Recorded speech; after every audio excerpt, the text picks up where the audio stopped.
Yo creo espacios que nunca existieron, pero que pudieron haber existido. Son espacios que están congelados en un tiempo que vive entre la luz y la sombra, entre la esperanza y el recuerdo. Espacios que parecen deshabitados por humanos, pero que pueden dar abrigo al alma y le proveen albergue a la esperanza, a la fe y a los recuerdos de todos los que viven con la soledad de la separación de su patria y de su herencia. Estos espacios son tan sólidos y tangibles como un sueño puede aspirar a serlo, tan místicos como la realidad lo permita. Son espacios que puede que no existan físicamente, pero que son tan reales para mí como el suelo en el que mi espíritu está sembrado ahora y la tierra sobre la cual mi corazón todavía camina. No son santuarios solemnes de la pérdida, no son destinos finales, solo lugares de descanso. Estos son espacios vivientes en los cuales cada persona se puede sentir parte del todo sin perder su individualidad. Espacios donde se puede compartir la intimidad de un dolor, el calor de un recuerdo común y la esperanza de un sueño muy preciado.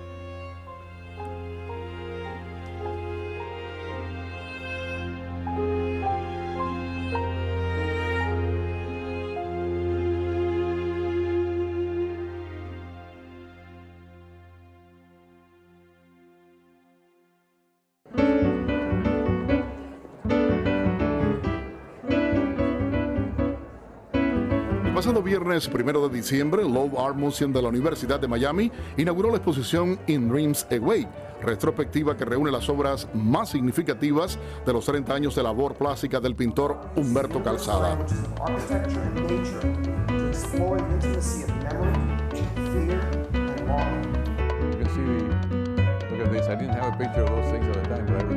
El programa se inició con una lectura por parte del artista en el Stern Auditorium de la Escuela de Negocios de la Universidad, en la cual Calzada narró pormenores de su infancia en Cuba y de cómo sus recuerdos, sumados a la pérdida del contacto con su entorno cultural, se integran temática y formalmente al conjunto de su obra artística.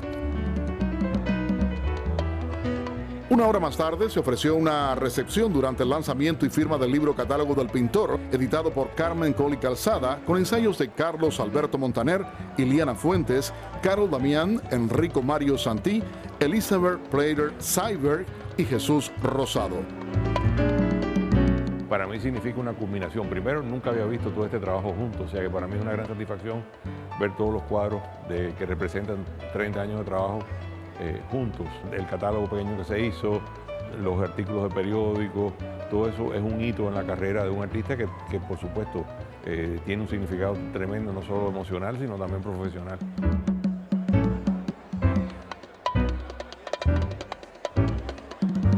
Esa arquitectura de las casas donde yo viví, o de familiares míos, o de amigos, o de lugares que vi en Cuba, se me quedaron grabadas para siempre, o sea que, y como me tuve que ir de ahí a los 16 años, las he seguido buscando. O sea, básicamente, yo creo que en mi pintura yo he reflejado esa búsqueda, ¿no? De volver a reconstruir eso que visualmente más nunca lo tuve alrededor mío.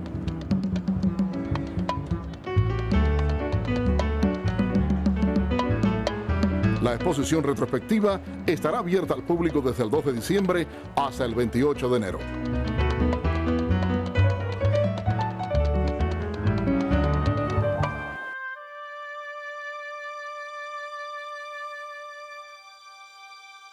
Humberto Calzada tenía 16 años cuando llegó a Miami el 11 de octubre de 1960.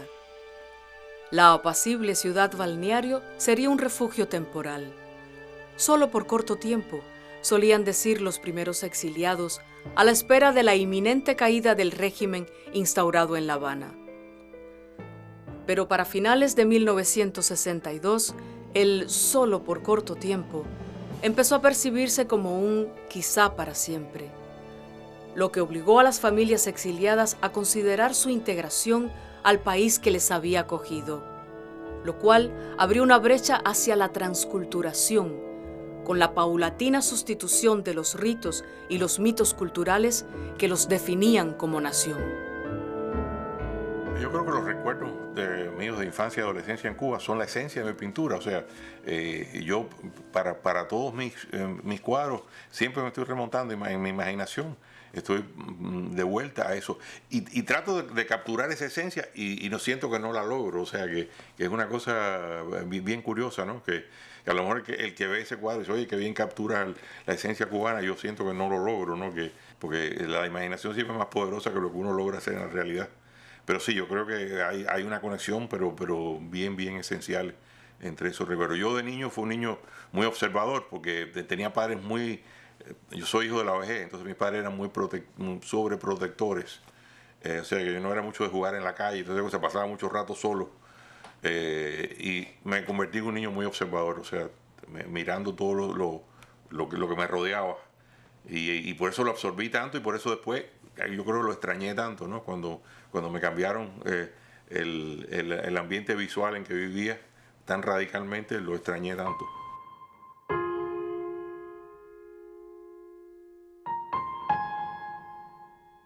Yo comencé a pintar en el año 72. Lo que yo estudié fue ingeniería. Yo soy ingeniero industrial y tengo una maestría en finanzas.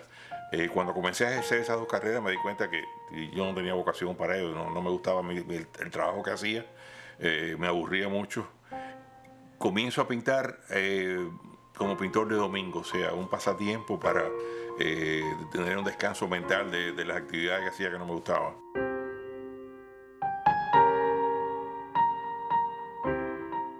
Al principio no creía que esto era en serio. Entonces, poco a poco me iba pasando el tiempo y yo veía que nada, que él seguía con esta idea de pintar. Y yo decía, ay Dios mío, ¿cuándo salirá a pasar esto? Pero no se pasaba y aquí estamos 30 años más tarde y sigue pintando. Ya yo más o menos me he adaptado, pero tuve esa ayuda psicológica de no aceptarlo hasta que ya fue necesario aceptar que esta era la realidad de mi vida. Cada vez pintaba más y trabajaba menos en las otras cosas. Hasta que al final, en el año 75, tuve mi primera exposición personal, que fue muy exitosa, y eso me animó a hacer el cambio completo hacia dedicarme 100% al arte. Para la familia en realidad fue bastante bueno, porque él pudo tener estar aquí todo el tiempo cuando los niños estaban creciendo y los niños llegaban del colegio y aquí estaba su papá. O sea que yo creo que en general tener un papá que trabaja en la casa es magnífico para la familia. Cualquiera con un poquitico de paciencia y flexibilidad se adapta a la idea eventualmente.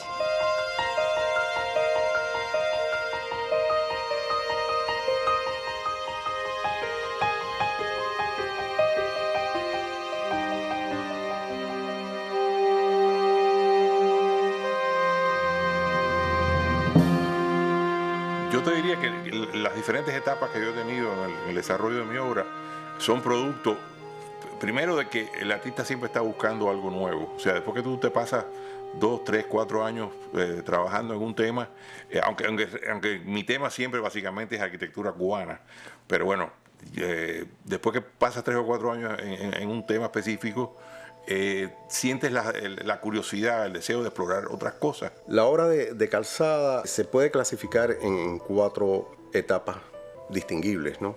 Una primera etapa que va del año 1973 al año 1975, que es una etapa, yo diría, formativa, donde prima lo anecdótico. Son obras eminentemente naif, sin dominio de la perspectiva. Es como un gran juego, un gran divertimento. Mis primeros 4 o 5 años es lo que digamos mi etapa anecdótica. Básicamente lo que yo estaba reconstruyendo, aquellas casonas cubanas que yo recordaba de mi niñez, ese ambiente de arquitectura neoclásica o colonial. A partir del año 75 hasta el año 1980 comienza un periodo de desarrollo de destrezas, de habilidades en el pintor, donde ya él va buscando su propia personalidad formal. Empiezo a explorar, pintar escenarios surrealistas, tipo como si fueran escenarios de teatro, en el cual, por ejemplo, había pedazos de edificios sin techo, escaleras que iban a ninguna parte, a lo mejor un vitral no estaba donde debía estar. Hay una tercera etapa que corre de los años 1980 hasta 1990 o primeros años de la década de los 90, que es una etapa donde ya el pintor maduro comienza a experimentar. Se hace más latente la influencia de los surrealistas. Quirico está más presente, Magritte. Es la etapa de las ruinas, la etapa de las inundaciones, de las escaleras, donde ya Humberto comienza a desconstruir los espacios. Sus escenarios se hacen mucho más metafísicos.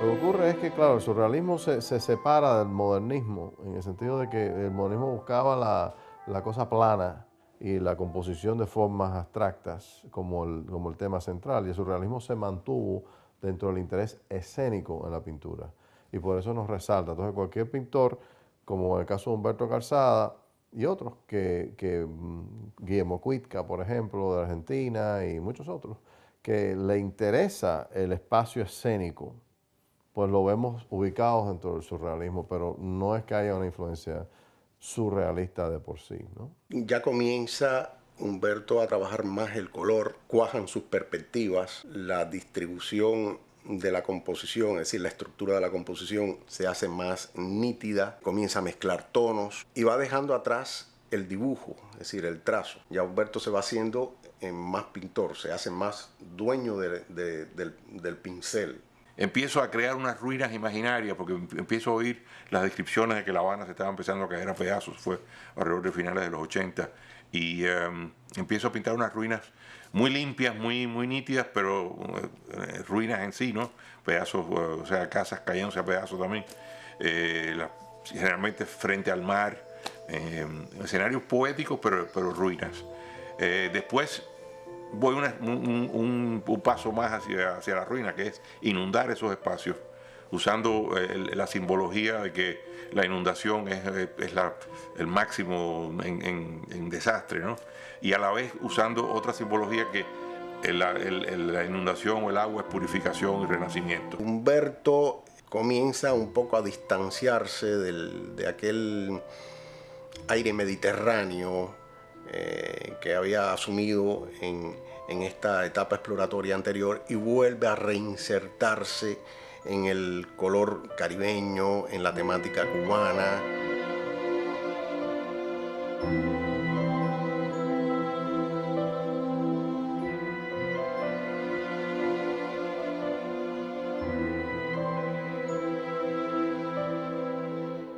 Yo no creo que yo conscientemente he tenido muchas influencias, o sea, no hay nadie que no esté influenciado, pero yo no soy una persona de esta súper culta que está, tú sabes, que está empapado de todos los pormenores de la historia del arte y nada, o sea, tengo conocimiento, pero no. Entonces yo creo que, tú sabes, yo trato de no estar influenciado, estoy seguro que lo estoy.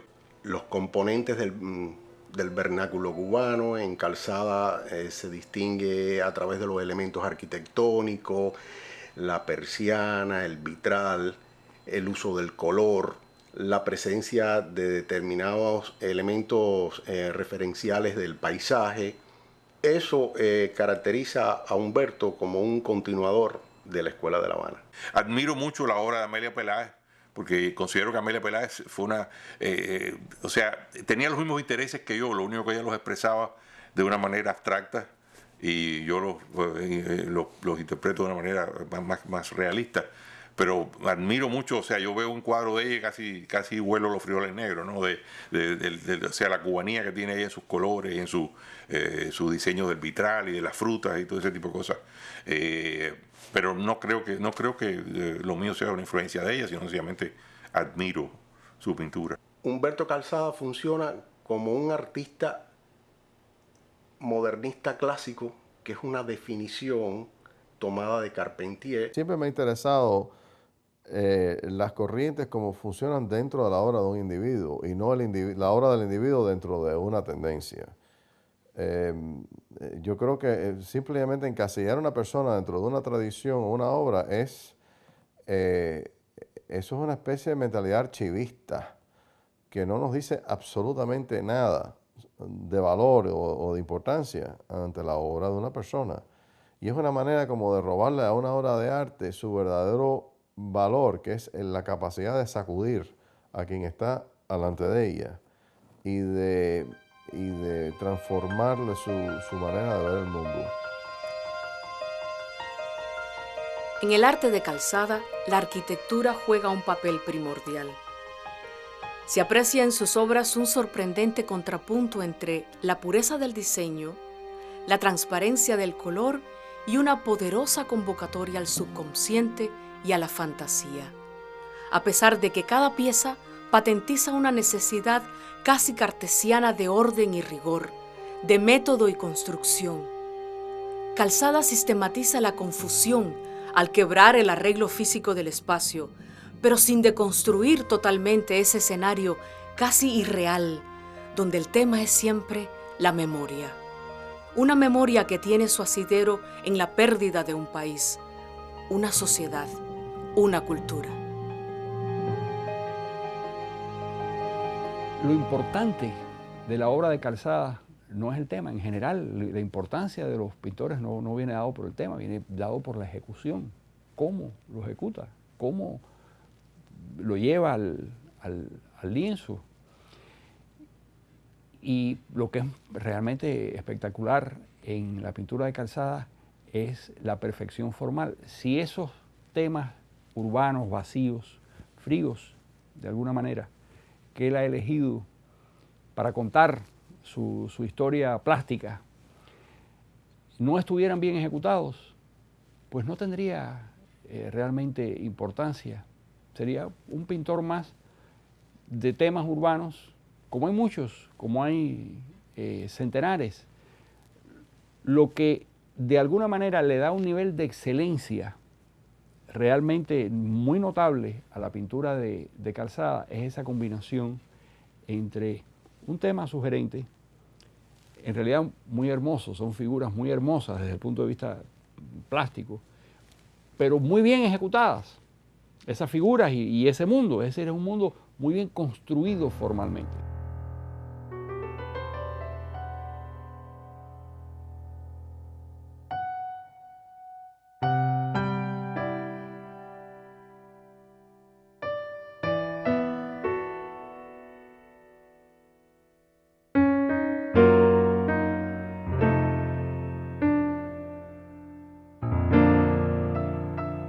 La motivación principal detrás de mi obra o detrás de mi tema pictórico es recuperar esa esencia cultural de nuestro pasado que se fuma, que se desaparece. O sea, la Cuba que yo conocí, la Cuba que yo amé, la cultura que yo amé, la que yo me formé, desaparece. O sea, tanto allá como acá. Allá por una razón y aquí por otra. Pero eso a mí siempre me ha torturado, se me ha atormentado pensar que eso, una cosa tan bella, desaparezca.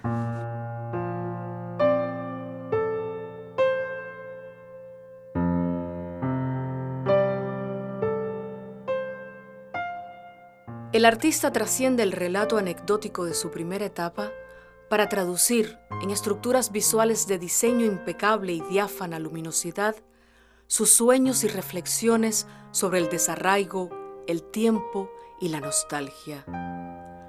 Calzada ha convertido su obra plástica en una aventura intelectual, en una fascinante experiencia artística con múltiples lecturas estéticas, de insondables evocaciones en el inconsciente colectivo de los cubanos desterrados de su espacio insular.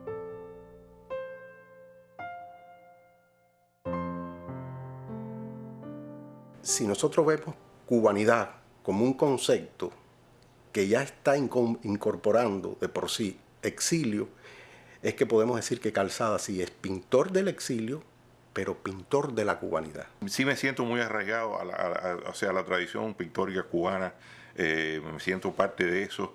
Es más, siento que lo que se produce ahora en Cuba no tiene nada que ver con eso, porque ellos responden a otra realidad. Pero a la vez soy producto del exilio, porque yo creo que al empezar, como yo comencé a pintar aquí, algo me tiene que haber influenciado, tú sabes, las técnicas americanas, la manera de expresión americana. Y a la vez pienso también que lo que me motivó a pintar fue el exilio. A lo mejor si yo me hubiera quedado en Cuba, no fuera pintor. De pronto yo entré en el Palacio de Aldama, mirando una obra de Humberto. Y me di cuenta que ahí había, en efecto, como lo había tenido para mí, era muy probable que tenía para todo el que contemplaba esa obra ese efecto de transportar hacia, en efecto, algo perdido. Y ese es el genio de Calzada, o parte del genio de Calzada. Con esos pocos trazos sí nos trae a la memoria lo que para cada uno de nosotros es Cuba. Es un lenguaje universal y lo hace realmente, lo hace muy bien. Yo no creería que está abusando de ciertos símbolos. Todo lo contrario, lo que creo es que ha logrado elegir exactamente cuáles son esos símbolos clave de la nacionalidad cubana o de la identidad cubana, por decirlo de una manera mejor, y los lleva a su pintura. Lo que sí es triste en cuanto a exilio es que nosotros no, fuera del contexto de la gente que practica la cultura, que no hay ese interés en reflexionar sobre uno mismo en términos de las imágenes y la música y la poesía y todo lo que es cultura que ha surgido dentro de ese contexto. O sea, los que vienen a nuestro arte quieren conocer la realidad existencial del exilio a través de nuestro arte, pero la mayor parte de los exiliados no se ven a ellos mismos dentro de ese arte y no lo usan para comprenderse, para sentirse, para digerir lo que les ha pasado, que es la muerte de su nación.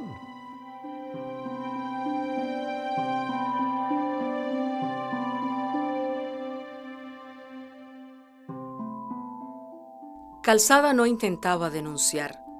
No le interesaba el discurso denotativo, sino la sugerencia connotativa, polivalente y plural. El artista desdeñaba el ataque gráficamente directo y optaba por la sugerencia casi subliminal, permitiéndole al perceptor sumergirse en una realidad de onírica belleza, donde a pesar de la lúdica quietud, se percibe el drama feroz de la destrucción, la desolación y el caos. Nosotros vivimos en Dreams Awake, definitivamente. Yo creo que parte incluso de idealizar lo que fue Cuba, lo que era Cuba, la luz era más fuerte, la mantequilla era más suave, la sal era más salada y el azúcar endulzaba más, y en fin, toda esa mitología que uno va creando de algo que está en el pasado y que no es recuperable en un momento dado, ni uno piensa que quizás la pueda recuperar jamás.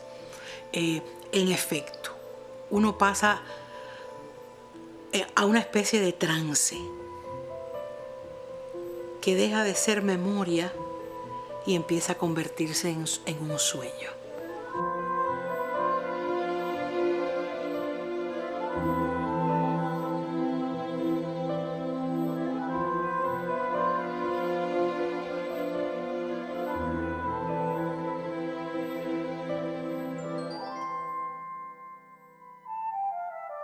El pintor siempre nos deja abierta una ventana, una escalera, una puerta, una reja entreabierta por donde es posible fugarse, a veces al mar, a veces al monte, casi siempre al cielo.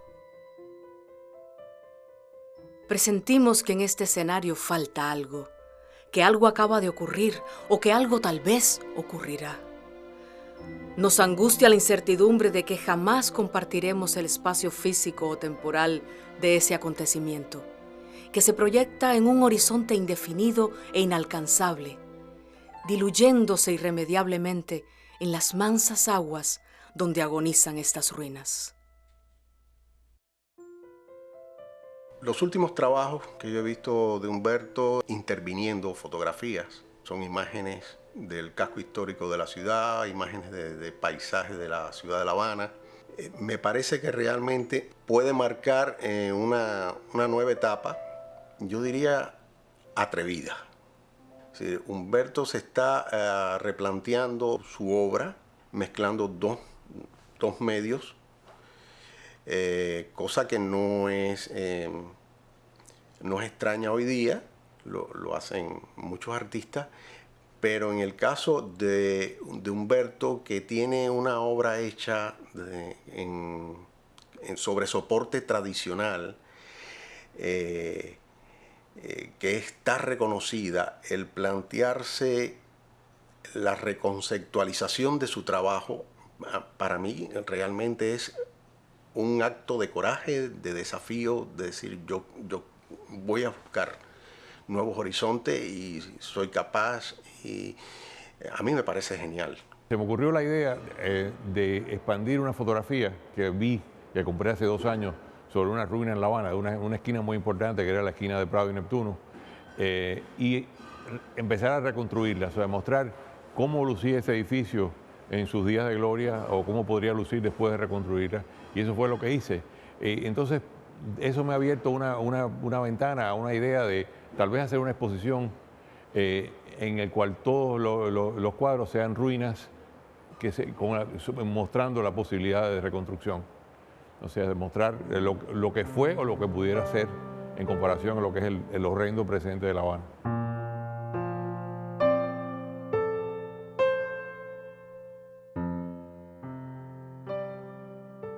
La obra plástica de Humberto Calzada nos convoca a una solitaria travesía entre los pliegues del recuerdo. Esas viejas plazas derruidas, esas interminables mansiones coloniales prolongadas hacia el infinito por un laberinto de puertas, balaustradas, mediopuntos y vitrales, son escenario propicio para el juego de la memoria. Escenarios dolorosamente bellos, de una irrealidad tan física que resulta incomprensible el impulso de refugiarse en ellos. Mi esperanza fuera que me vieran como un cubano de Cuba. No hay nada que a mí me duela, y yo creo que a los cubanos del exilio nos duele más que pensar que nuestros hermanos allá nos consideran extranjeros. Yo espero que los recibirían como... Es más, esta exposición de las ruinas, mi sueño sería poderla hacer en una ruina de La Habana, poder colgar todas estas, aunque sea fuera por un día, porque me imagino que la policía, la seguridad del Estado la quitaría el día siguiente, pero por lo menos poderla colgar un día en un edificio así que se esté cayendo, poner todos estos cuadros de ruinas reconstruidas.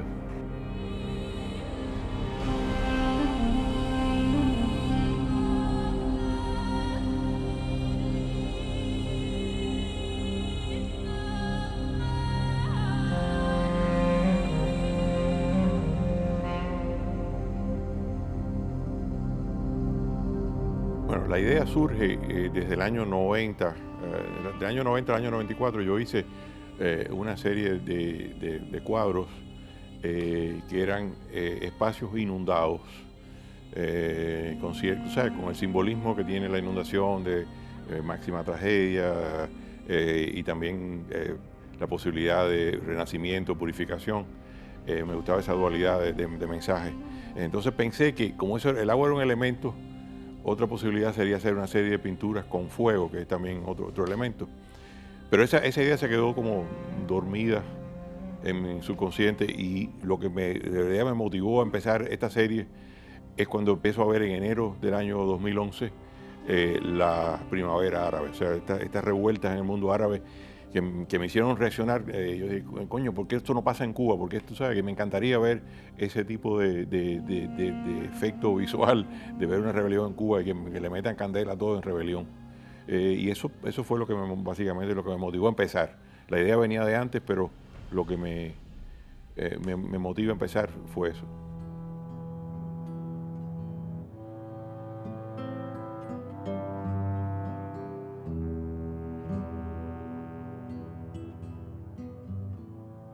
Well, in the previous work, there was a compositional order, if you will, and a much more logical narrative that had to do with his perception or projected perception based on his memories of Cuba.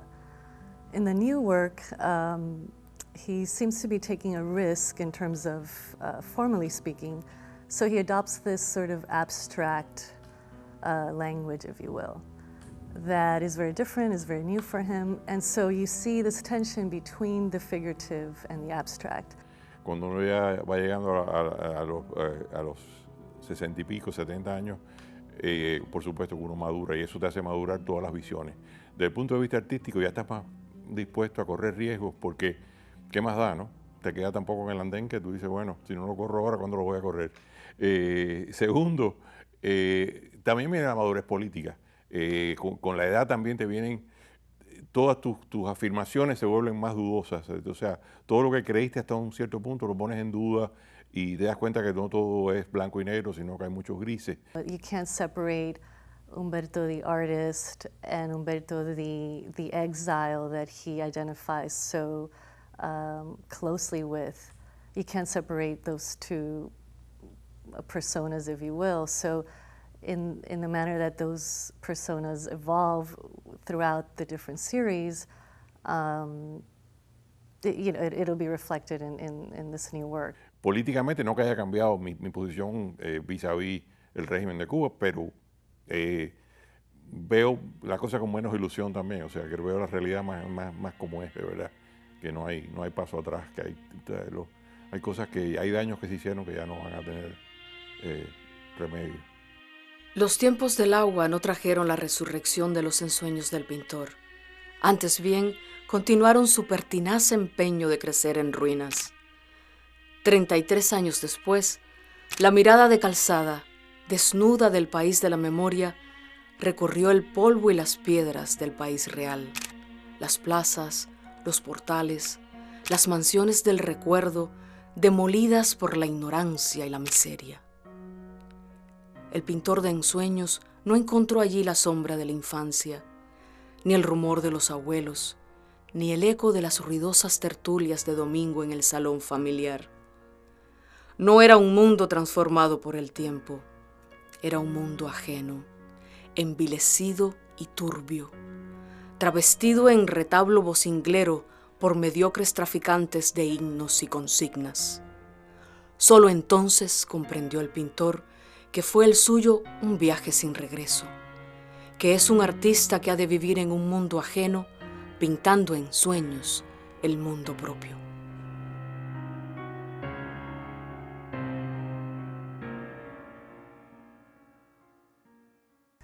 At this point in his career, he could continue to very comfortably keep producing a work that is very familiar to his public, and yet he's really taking a risk. He's taking a risk aesthetically, and he himself is taking a risk because he's made himself very vulnerable to this, to his own position as an exile vis-a-vis his work.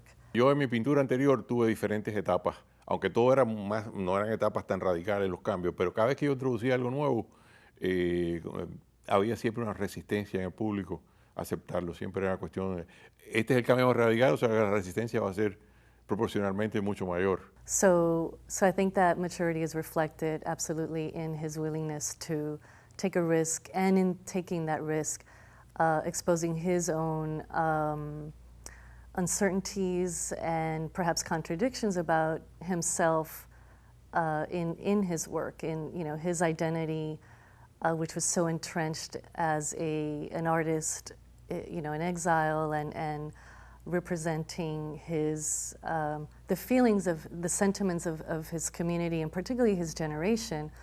You know, let's not forget that he, for a very long time, represented an earlier generation of the Cuban exile community. So to come to this point and say, you know, this is who I am in my work, and I want to take these risks because of all the different factors, his own shifting attitudes, his own evolution as an artist himself, I think shows an immense maturity, actually, and an immense security in who he is as an artist. Falta una serie por terminar, que es la serie de tomar fotografías de las casas en completo abandono en Cuba y tratar de restaurar partes de ellas y eso. Pero ese proyecto está media porque lo tengo que pensar un poco más, hacerlo un poco más interesante que solo restaurar pedazos de la obra. O sea que eso es una de las cosas en que sí que están pendientes.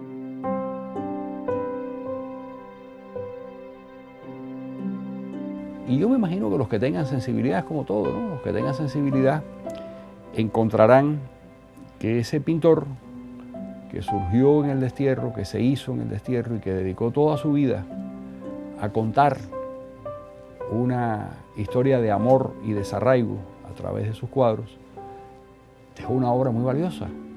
Dejó una obra muy valiosa para todos los cubanos.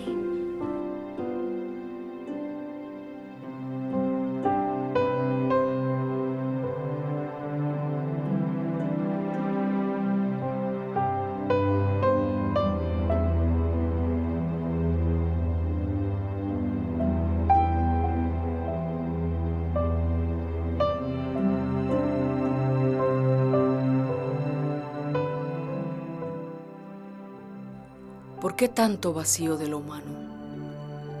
¿A dónde fueron los laboriosos hacedores de la piedra y del hierro, del barro y de la teja?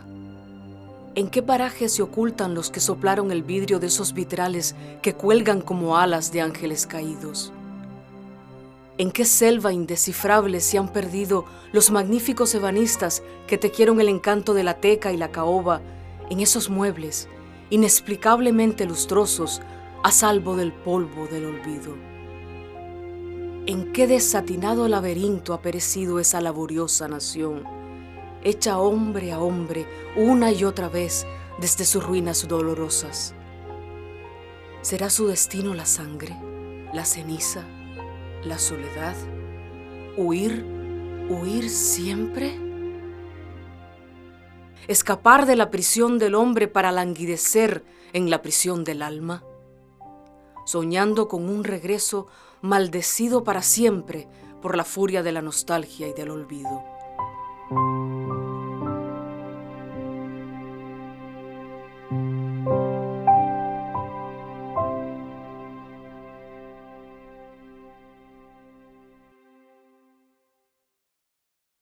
Yo no sé si se lo debo a mi papá era muy cubano y me indoctrinó siempre mucho a la maravilla de ser cubano.